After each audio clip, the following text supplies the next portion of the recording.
Satoshi Kanazawa, who's an evolutionary psychologist, he produced one study showing that African American women have a harder time on dating apps than white women do. And he was just showing the numbers and was totally canceled. Lost his tenure, was kicked out for saying something that was actually true.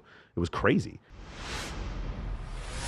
Why are there no guys drink free nights at clubs anymore? There are. You go to Abbey, go to Pump in West Hollywood, you will drink for free. All the gay guys. Yeah, yeah, exactly. Sure. Yeah. So, but if you want to go hang out with hot chicks, guys are kryptonite to clubs. When I lived in LA, one of the things I told my friends is like, hey, sorry guys, I can't have guy friends. I can't park anywhere. I can't get into clubs with you. Yeah. I can't get comps. I can't get reservations at restaurants. I'm not allowed to have guy friends. I'm only allowed to have 20, 30 female friends go with me. Here's where you and I can spend days just being completely aligned on these exact conversations because you've done it in Vegas. I've done it in South Beach for 2 decades now. And I had to learn the hard way because you're a guy's guy. I'm a guy's guy. Football, sports, military, partying, chicks, like that's very much who we are. We're very akin with that. But so when you're a guy's guy, you like hanging out with your buddies. Yeah. And you go out in South Beach and you're 21 years old or 20 years old and you and your buddies want to go out to a club. You're like, you don't know any different. You're in college, you're broke as shit. And you and 4 buddies roll up to the front door of Liquid, which was Chris Pacello's club, like the #1 club. Or Mr. Jones. Mr. Jones, Roman Jones Club, any of the clubs in South Beach, whether it's Grutman's Club and Live and Story, whatever it is. And you show up and you're so deeply offended that the door guy's like, why are you here? Like, what do you mean? Like, we're going to come in the club. He's like, no, like, are you buying a table? It's like, no, we're not. What do you mean buying a table? I'm broke. He's like, you're not coming in. I'm like, what do you mean? Like, we're locals. We're from Miami. Like, he's like, I don't give a if you sleep on the street next door. I don't care how local you are. 5 broke college dudes are not coming in the club. Yeah. And it got to the point where I'm like, dude, I'll fight you right now. He's like, buddy, we are way bigger, tougher bouncers than you. But I had to learn that. But 5 hot chicks, they walk right on. Yeah. You know this. I mean, this is zero breaking news right here. But I remember every guy has to have that epiphany.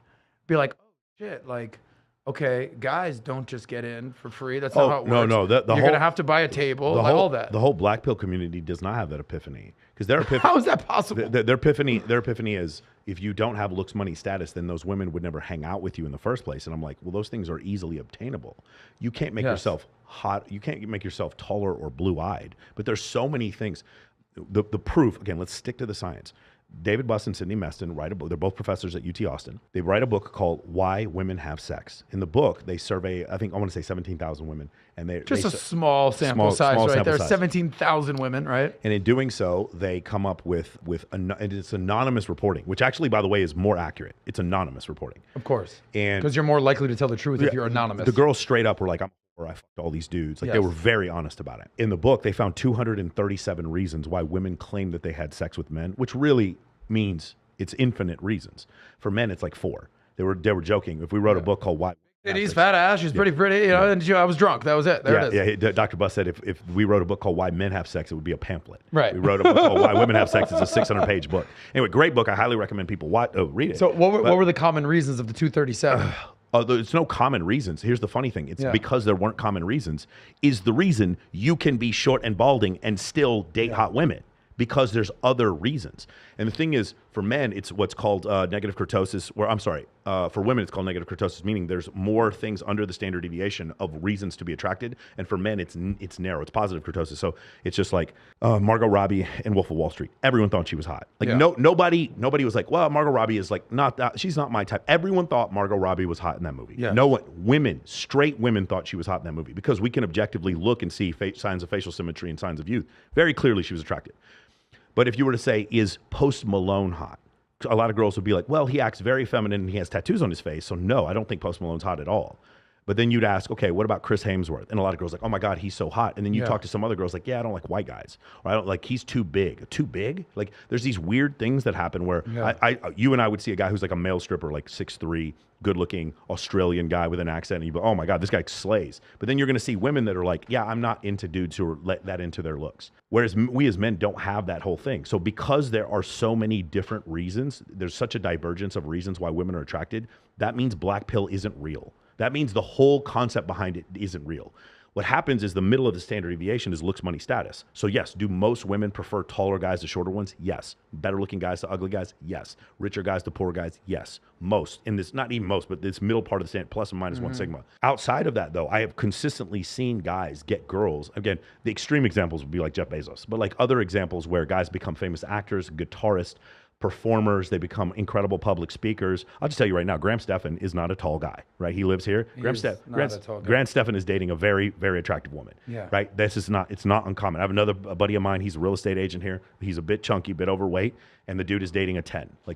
And why is it? And you'd say, well, is it because of money? He's like, no, I don't even take care of her. The reason why is because this man shows ambition and competency, which makes him attractive to women. That whole thing is so antithetical to black pill. I know nothing about black pill other than that. I mean, I know about it other than the fact that they're just like, woe is me, women. I hate women because I don't get any pussy. You know, I should feel entitled to whatever I want, but it's not. It's unfair. I guess it's the essence of victim mentality. Yes. But the beautiful thing as a man, Tate talks about this when we did our interview, is like you're born as a clean slate. Yes. And you can make whatever you want out of your life happen. That's the beauty of being a man. Who cares if you're short, if you're fat, if you're bald, whatever. It's like you can make money. You can go to the gym. You can learn. You can read. You can consume content.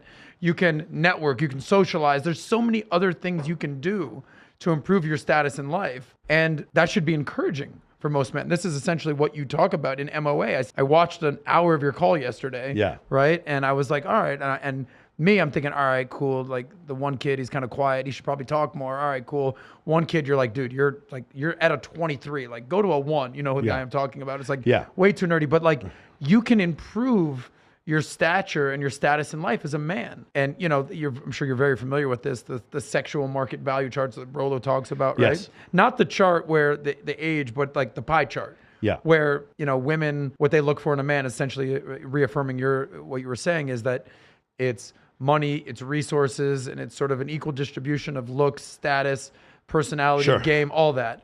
Whereas what men look for in a woman, it's 80% beauty, 80%.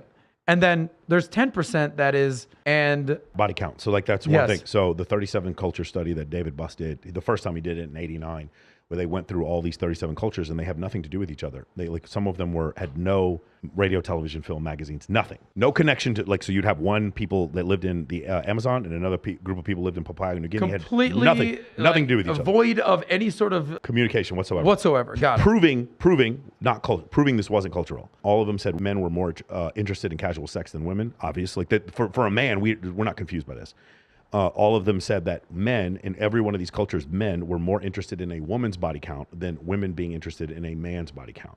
In all of these, there were a few cultures, like for instance, like Norway, they didn't care at all about a woman's virginity. In China, they did care, but men still did care more than women cared. And in several of those cultures, when a man was a virgin in his mid-20s, that was an awkward, weird thing for him. That was actually a low status symbol for a man. That was the Steve Carell version of some Indian African tribe or whatever. That's exactly right. So the thing is, but what is that unassailable proof of? That these things are genetic. They are not cultural. The most singular, most offensive thing about that book behind me, Evolutionary Psychology, is the concept that there are these things that are genetic and not cultural. Because what does that do? The people on the right don't like the idea of natural selection, and the people on the left don't like the idea of gender roles, which is why this whole thing gets pushed into this narrow place. And you don't see, other than Gad Saad, who's pretty far right wing, most of these guys kind of stay in the middle as far as politics are concerned. Satoshi Kanazawa, who's an evolutionary psychologist, he produced one study showing that African-American women have a harder time on dating apps than white women do. And he was just showing the numbers and was totally canceled. Lost his tenure, was kicked out for saying something that was actually true. It was crazy. Where was his tenure? I forgot where he was before, but now he's in London. And I asked him to come on the podcast, and he's like, dude, I love your podcast, but it's like, I can't come on. I was like, I'm going to get canceled. And he was canceled because why? Because he posted a study basically showed that African-American men actually have it easiest on dating apps and African-American women have it the hardest. Gotcha. And by showing these numbers, it got him into a lot of trouble. Yeah, that's the exact opposite of what a DEI score is looking for these days, right? Yeah.